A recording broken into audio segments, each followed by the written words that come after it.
What's up guys, Anthony here at DPR, and this week I want to talk to you about why the Monsoon is the worst project in ball python.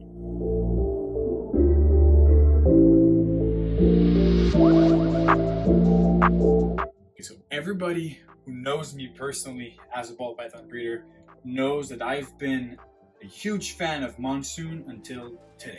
It is the worst gene, worst thing. Guys, don't buy into Monsoon, it's the worst. Actually, it isn't. The reason why I'm saying that for me it is a doomed project is because my Monsoon project hasn't really treated me very well in the last few years. So the little history behind my Monsoons, I bought I first saw Dave Green Monsoons and I was floored. I've always been a huge fan of the granite type animals, like the granite Burmese python is absolutely incredible. These animals, they look astonishing. So when I saw the very first granite type ball python as a Monsoon, I was amazed. But then still, one animal, still more things to see. But then when I saw the fire moray clown, moray, which is technically a European line of Monsoon, made by Roland at IRS Reptile. That animal, which is still today my favorite ball python ever made, that animal opened my eyes on the potential of the Monsoon gene. So I decided to buy a pair of a hat from Dave Green, and by the time, that was in 2018, by the time I was the very first in Canada to buy 100% hats. Little did we know, already a few people here had some Billy for Mutation Creation, and there's possibly a couple of other 50% hats being out there here in Canada. But I bought that very first male, and a couple months later I decided, why not? I'm gonna get a female. So the main idea behind buying a male was to buy that male and then breed that 100% het to a bunch of females to create combo with 50% hets. Recessive or just incomplete dominant, but the goal was to make myself an army of het Monsoon, plus het Monsoons. Later on, when people started to breed those Monsoons, they started to see some markers on some plus hets.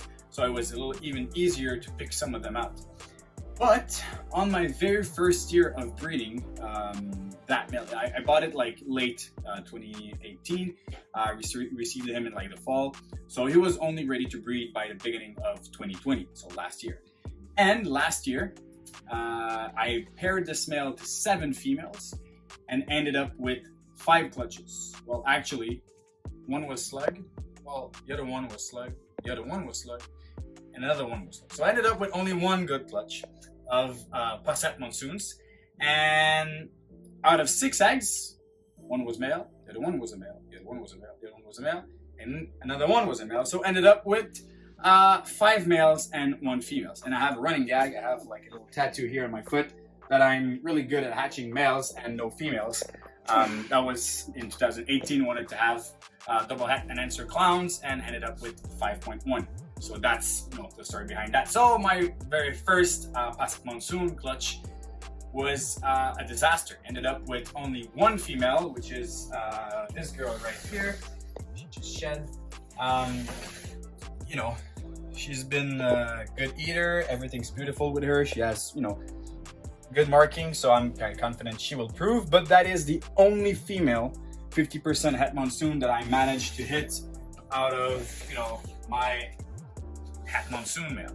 So the whole idea of producing maybe 20, 30 females, 30 females is a little bit, but maybe 15 to 20 females in the first year, well, that went south. Ended up with only 1 girl.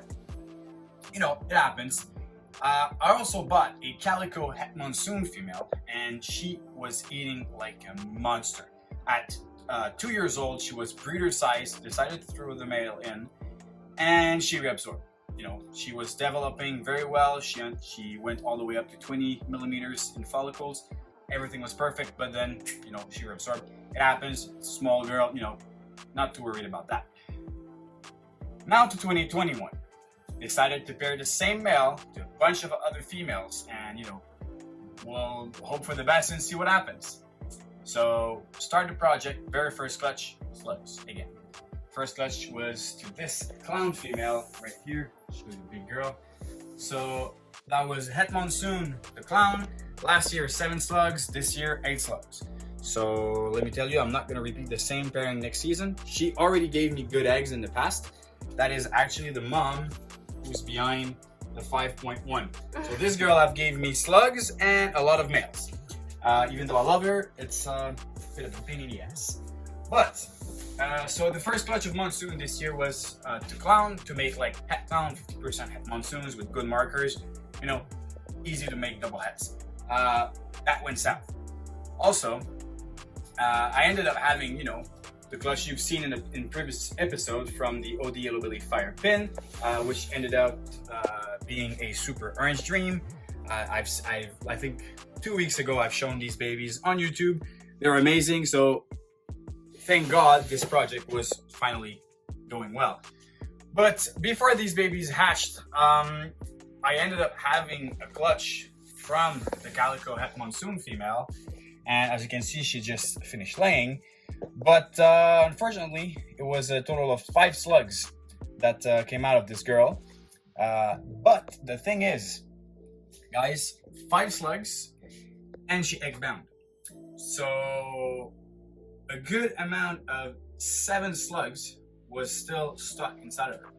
So waited a bit, and I'll post some pictures. You'll see I took pictures of every single time she was dropping eggs, and every week she was dropping a slug or 2, and ended up with a grand total of 18 slugs. And she finished it. She started laying on July 7th, and she ended up finishing laying all of her eggs about 25 days later. No, not 25, 22 days later, so July 29th. So that's one thing. So that not only my calico het female reabsorbed last year, gave us slugs this year, egg bound, but guess what? My male het Monsoon got hemipenis infection. So I'll post pictures now, and let me tell you that when I saw that my male had that, I was completely shattered. Like for me, it's crushing. Like you have bad odds with slugs, you have bad odds with, you know, the sex ratio, and then females are just, you know, egg bounding, and it's crazy bad. And then your male got like, he gets like such a bad infection. It was really, really bad.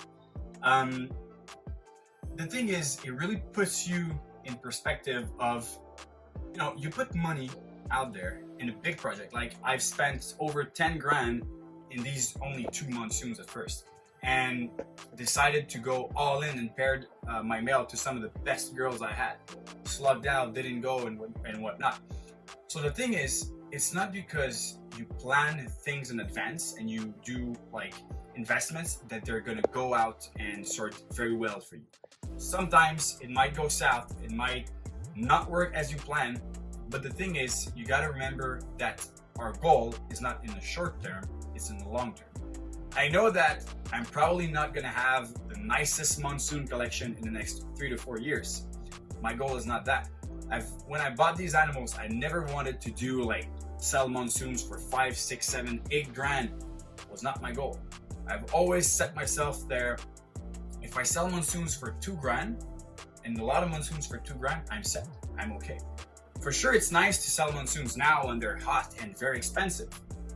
But I would rather have that army of snake and have the nice and the great genetic to work that project instead of making the big bucks now. So what I'm trying to say is, you know, guys, it doesn't always work the way you want, but when it finally works out, it pays off very, very well. Guys, I'll give you another example of a project not treating someone very, very well. Brian at NBK Reptiles, back when the bananas were crazy high expensive, he bought a banana spinner. Was it a spinner? Yeah, it was a banana spinner or something like that, you know, banana with 1 or 2 other codoms for 70,000 US. That's like crazy amount of money right now for a ball python. Like we probably can't buy a snake that expensive right now in this hobby.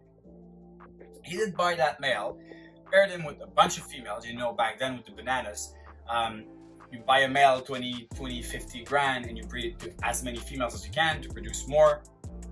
And then, you know, prices was getting lower and lower and lower each year. So if you wanted to be profitable with the animal you bought at that time, you had a very, very small window of 1 year, even sometimes 6 months, to breed that animal and make your money back. It's not a very sustainable project. Like, you know, we've learned that now. It really wasn't a sustainable project. It went for like 70 to 50 to 20 to 1,000 in like 4 years. So that was absolutely crazy. And so basically he bought that male, 70,000, bred him to a couple of females, got an RI, a respiratory infection, and the male passed away. So the male only had time to sire 2 females. So $70,000 male died, sired 2 females, and he produced a banana fire pinstripe, which was world first back then, female, and a banana spider. So the only 2 snakes that he produced with that male that were banana, fortunately enough for him, they were females, and exactly, so only 2 females. The thing is, he never really went back on his money until 2 years ago. 2 years ago, he produced, we paired banana GHI to that banana fire pinstripe female and hatched out of 11 eggs, 10 bananas, with 7 of them being super banana combos, super banana fire GHI pinstripe stuff. It was crazy. Kept those animals, and now we have an entire row of super banana breeding.